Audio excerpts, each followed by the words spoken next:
આજકાલ મખાના ખાવાનો એક ટ્રેન્ડ થઈ ગયો છે. તમે ઘણા લોકોને કહેતા સાંભળ્યું હશે કે મખાના સ્વાસ્થ્ય માટે ફાયદાકારક છે, પરંતુ તેનું વધુ પડતું સેવન કરવાથી સ્વાસ્થ્યની અનેક સમસ્યાઓ પણ થઈ શકે છે. મખાના એક સુપરફૂડ છે જે ડાયાબિટીસ, હૃદયરોગ અને અન્ય રોગોને રોકવામાં મદદ કરે છે, પરંતુ કોઈ પણ વસ્તુનું વધુ પડતું સેવન એ સ્વાસ્થ્ય માટે હાનિકારક છે.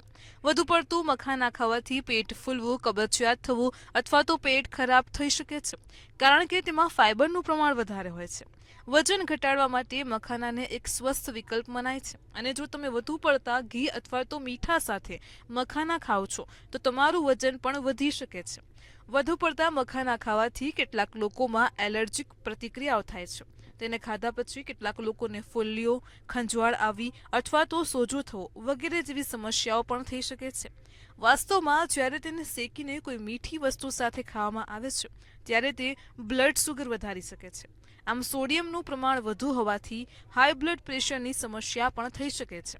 મખાનામાં ઠંડકની અસર હોય છે અને તેથી તેને વધુ માત્રામાં ખાવાથી શરીરમાં વધુ પડતી શુષ્કતા આવી શકે છે, જેના કારણે ત્વચા શુષ્ક થઈ શકે છે અથવા તો ગળામાં બળતરા પણ થઈ શકે છે. આવી જ માહિતી માટે જોતા રહો મંતવ્ય ન્યૂઝ.